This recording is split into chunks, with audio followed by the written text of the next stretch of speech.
The privilege of being a chiropractor is to exist in the world as one with great power in our members. We are agents of change in the lives of our patients to bring about a swift reckoning to their suffering. We are beacons of light to guide others on a path of well-being, restoring good health to millions without making a single incision. What a privilege to carry the means of healing with us wherever we go. For all we really ever need to do the work is our hands and our wits.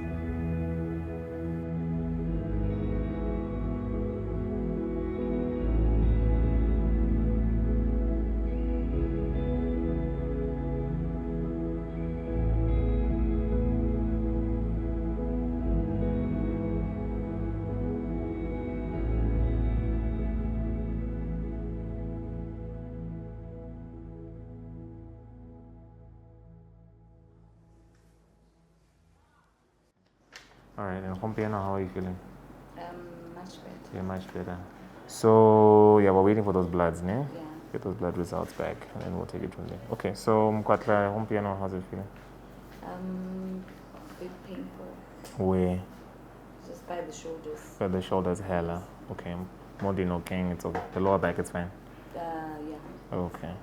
All right, cool. So I think today we'll just do a little bit of treatment, and then we'll just focus on your shoulders, and while you're there, I'll also check for your blood results as well. Okay? Any questions for me before we start, or you're fine? Okay. All right, cool. Let's get started. Yeah, you can go get changed. The BH3 Clinic, otherwise known as Broadhurst 3 Clinic, is located obviously in Broadhurst suburb. And it is a community clinic that serves the community of a catchment area of almost 28,000 patients. So we're really at the cusp of primary care, seeing a lot of those patients that are coming in with low back pain, joint pains, neck pain. And it's quite a significant burden because we're really at the cusp of a lot of patients' access. So patients come in here with a lot of these complaints. One of the big constraints we find ourselves working with here at the BH3 is that we are part of a larger ecosystem that is already heavily burdened. So at our own location here, we are, fairly busy all the time, and sometimes we need to send for blood tests at a secondary or a kind of referral center. And what you tend to find is that center itself, while it's bigger and perhaps a bit better resourced, is also fairly constrained. And so when we sometimes send patients for blood tests or for x-rays or for an ultrasound, it does also take time to get those results back. And so one of the things we have to kind of reckon with as we're referring patients in the government ecosystem is that we're waiting for long periods of time for those results, and sometimes results get lost along the way. And so we're kind of grappling with a system that's already heavily burdened and fairly under-resourced. I first came to Botswana to volunteer in 2018, and that's when I first met Shannon. We both were volunteering at the Mahalapi Hospital, and it was really cool because this was our chance to just explore what it was like being in public practice. None of us had ever worked in an interdisciplinary setting like that before, and it was really cool because I have a photo of our actual very first day in the other clinic in Shoshong. Shoshong Clinic is like 40 minutes away from the main hospital, and it was a really small village. And this was Shannon's first day, so it was pretty interesting because I didn't actually have my practicing license to practice at the time. So she was the only one seeing patients, and then I was doing her paperwork. So we became a pretty well-oiled machine. We had a really cool team working with us. So this is a photo of Kabelo and Marsha, and me and Shannon after a shift at the Shoshong Clinic. And at the end of the 3 months, we both left Botswana. And I went back to my home country, Zimbabwe. and Shannon went back to Canada to practice. So the whole 3-month period at that time, I hadn't actually had a chance to see patients because I had issues with my practicing license. And then I came back to Botswana the following year in 2019 around March, and started the process again of trying to get my license. And then on the 4th of June 2019, that's the actual first day, and I started seeing patients in the Mahalape hospital. So imagine, I've been talking to Shannon all this time, and I've been updating her about my progress, and she was back home in Canada at the time. And I remember sending her that last message to say like, hey, I finally got my practicing license, I'm seeing my first patients today. And there was only one tick there was a WhatsApp message, and there was only one tick. And it turns out that was actually the day she died. So Shannon had a brain aneurysm back home in Canada, and then she passed away crazily on the very same day that I started seeing patients here. I know she was so passionate about the space. She had plans to come back to Botswana with her family. Shannon's dad actually reached out to me, I think about 6 months after Shannon had passed, and he was talking to me about plans that him and his family and the Block family had put together to try and do something in honor of Shannon's memory. And he just asked me, what I was still doing in Botswana. And I mentioned to him that at that point, I'd left World Spine Care and I was in private practice, but I was open to do different things. And then he basically came up with a plan and idea of potentially having a clinic in Botswana in honor of Shannon's memory. And that's essentially the birth point of the Broadhurst 3 Clinic. A few months later, in March 2021, we started the clinic, and it's been baby steps since then, but we've established ourselves in the city as one of the centers where people can come in and get spine care. So for all the difficult things that came to the Block family with Shannon's passing, it's definitely something beautiful that has come through in terms of being able to not just provide spine care for the people that Shannon herself had also served, but also to have something in her honor that we could all be a part of.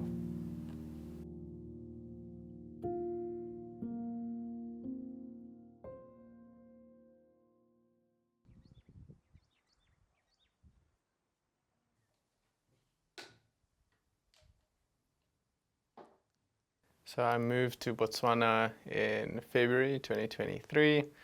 We first came here to see how much work has to be done before we can start seeing patients. So we had to find new accommodation because we lost the previous World Spine Care accommodation due to the COVID-19 pandemic. We had to move everything out of storage into the new place. We had to buy a new car. We had to register with the Botswana Board of Medical Professionals. So it took about a month to get everything up and running before we could start seeing patients.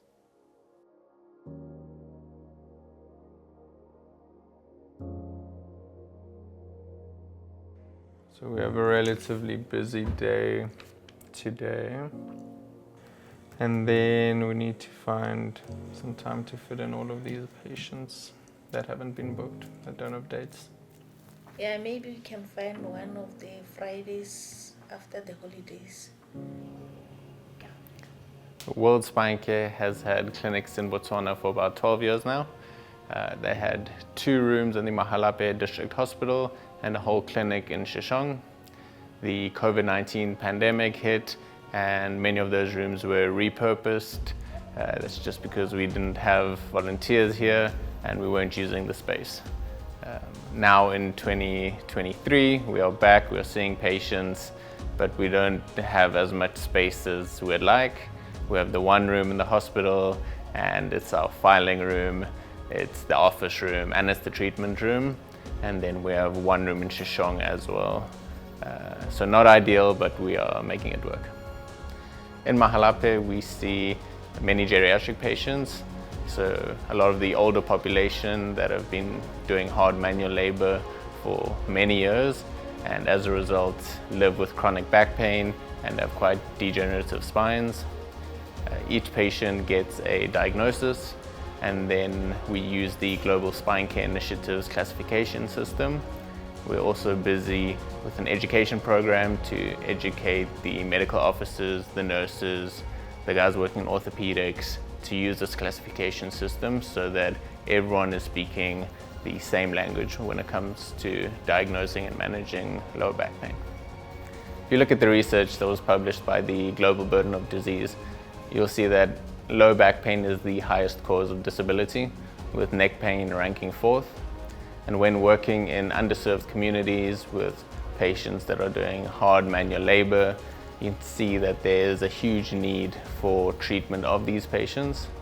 And so we are hoping for more space so that we can host more volunteers from all around the world to provide better services to these patients. When else did you see him? When else was he here? 2018? Wait, here? 2019, yeah, I came in 2019 actually. Here in Botswana, yes. Hello. Good to see you. I'm good. How are you? Hi, Michael. How are you? Good to see you. How are you doing? This is Michael. Yeah, I hope so.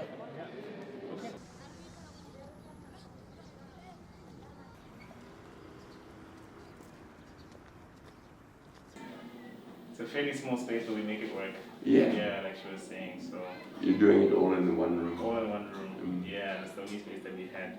Yeah. Actually, interestingly, right next door is the emergency room. Ah. So there's like a nebulizing Now you can come right here. Yeah. So there's a lot of, like stuff happening in the clinic Right. now.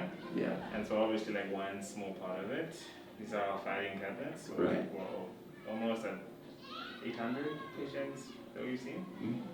Like Wow. approaching 1,000. Yeah. And so we're just constantly thinking about This is just from this clinic. yeah, this is just us. You could Just these three clinics. 800 already. Yeah. I think it's quite amazing what you've done here. It's you managed to survive through a period of COVID. You managed to maintain a clinic open when there were virtually no resources, and obviously you're an important part of this clinical program. Yeah, yeah. Yeah, I'm curious as to why we've often located ourselves in a kind of primary care center. And I wonder, when someone comes to a community clinic like this, they're not always expecting to see like a chiropractor. Right. But I've understood that one of the things that Worldspank has done is we've located ourselves in primary care kind of centers. Yeah. Why is that so important? Well, it's important because we're dealing with chronic problems, and if a patient has to go to a tertiary or secondary care hospital or something like that, they can't make it on a regular basis. It's very hard to teach in the community. Much of what Worldspank here does, and much of the treatment protocols these days, suggest that you have to have a community-based program. And so in order to have a community-based program, you have to live in the community. And offer more than just a treatment. You have to offer an education program, a reassurance program that not every pain is serious, and you have to be available when people need you. So it is, at least we believe, it is a primary contact, primary health service that has the greatest opportunity to help people with chronic back pain and related disability. I think one of the coolest things about working here is the idea that anyone on the street can just walk into our space and become one of our patients. There's no need for a referral, no need for like a specific kind of pathway that's difficult for patients to follow. And I imagine that was kind of maybe the idea you had when you planted the Shoshong clinic as That's well. exactly right. Yeah.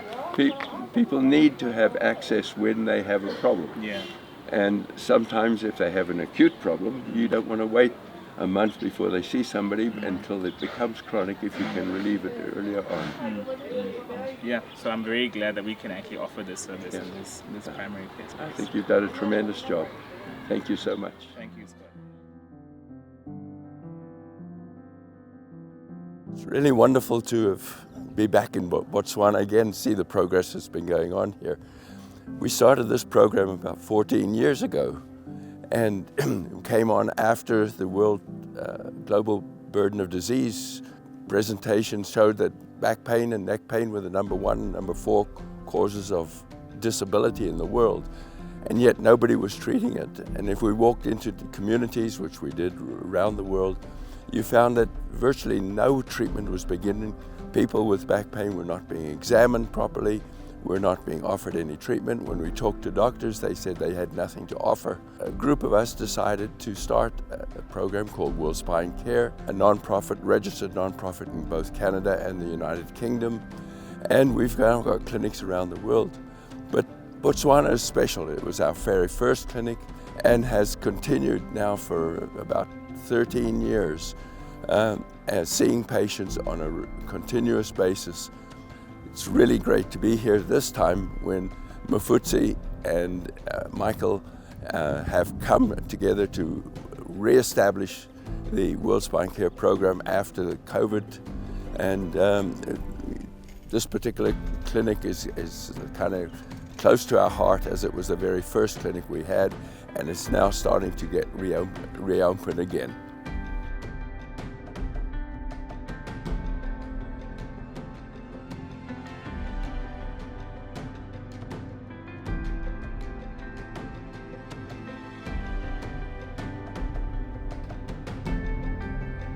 So the buildings are finished and the buildings are done, but they're currently doing the landscaping and all the concrete Before they open. before they open. So it looks like there's more work than there really is. It's really just the concrete and the landscaping, but the buildings are actually done. Nice.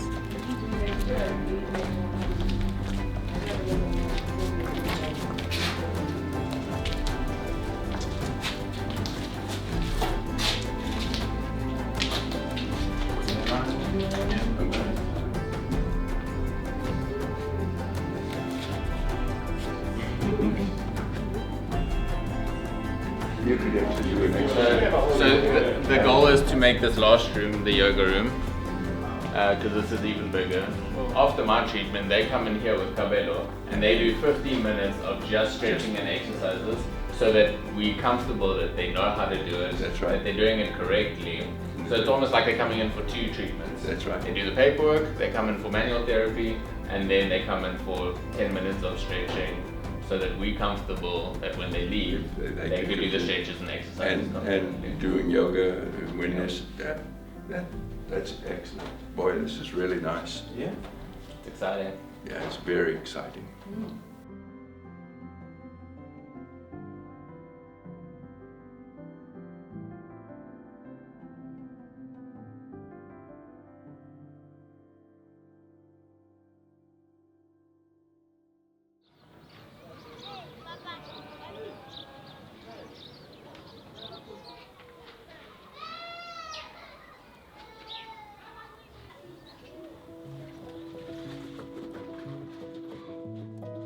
I am Onkabetse working for World Spine Care in BH3 Clinic as a healthcare assistant. I personally have been experiencing back pain since the last 5 years after my C-section. So working with Dr. Mufuzi helped me because he treated me and taught me how to exercise and keep my back strong to prevent pain. Having an income has been really amazing for me because now I can plan ahead for my future as well as my son's. And there was a moment when a patient was in for a consultation. She mentioned that her mother didn't want her to wear a certain dress but to choose a loose thing. I picked that it didn't sit well with the patient because she had scoliosis. The Scoliosis Support Group is a safe space that patients have found to make sense of their diagnosis. It's a community that they have created amongst themselves where they can share stories and experiences to provide mental, emotional, and physical support for their journey. When you come to a clinic like the BH3, it's not the place you'd immediately expect to find a chiropractor. And yet, when you look at the significant amounts of lower back pain, neck pain, multiple joint pain that patients are coming here with, You start to wonder, why aren't there more chiropractors here? Considering how so many of these complaints are coming in at the primary care level, chiropractors are perfectly positioned with our skill set and our ability to diagnose and treat a lot of these conditions right at this level. You start to wonder, why aren't there more of us here? This is the most obvious place we need to be.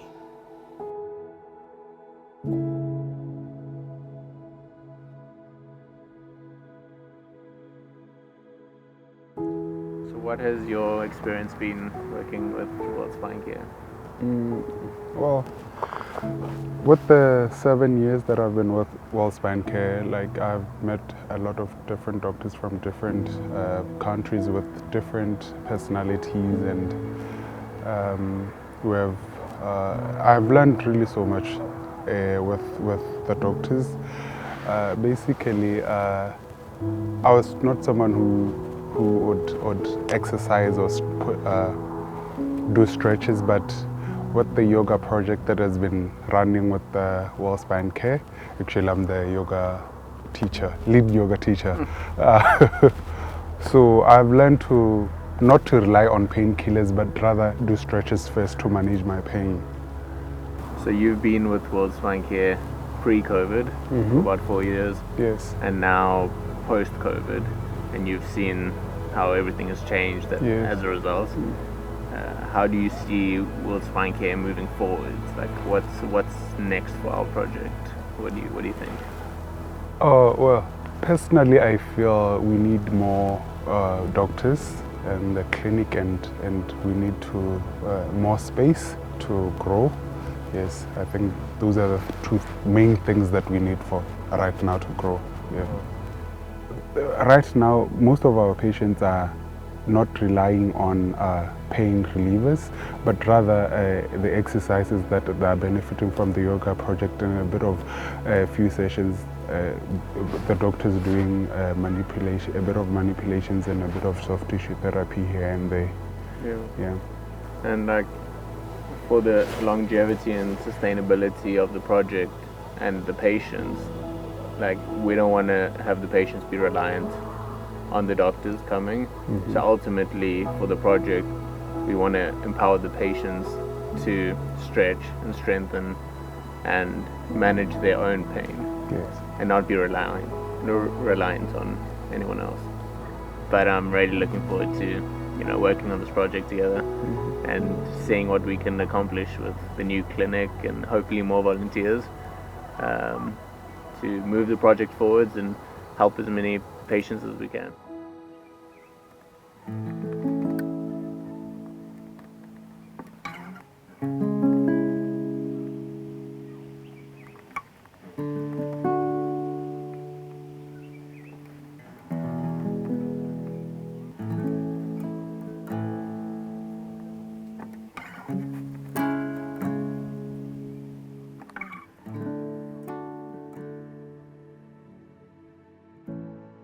I always knew I wanted to work in public health. I feel incredibly privileged to be able to access my education as a chiropractor. I wanted the opportunity to be a part of the greater medical team, to help those regardless of their economic situation and maybe the people who need it the most. In Botswana, I'm working in public health. I'm in the hospital, getting referrals from orthos and neuros, family physicians, and any medical professionals. I'm next door to the physios, the OT department, 2 halls away from the X-ray machine and the CT department. I'm a part of the system where you are just part of the greater medical team trying to make people's lives better. My hope is to welcome and help train more volunteers and expand our clinics here in Mahalape. I'm excited for the new Moko Clinic. World Spine Care has improved healthcare for tens of thousands of people, and we are proud of the work we have accomplished in Botswana over the past 14 years. I am proud of all the work that has been done outside the clinics, from scoliosis screenings and support groups, exercise and yoga programs, as well as outreach and training local healthcare professionals to better manage spinal-related disorders. My hope is that World Spine Care's vision bears significant fruit in our lifetime, which is to live in a world where everyone, regardless of income level or geographical location, has access to the best quality spine care possible.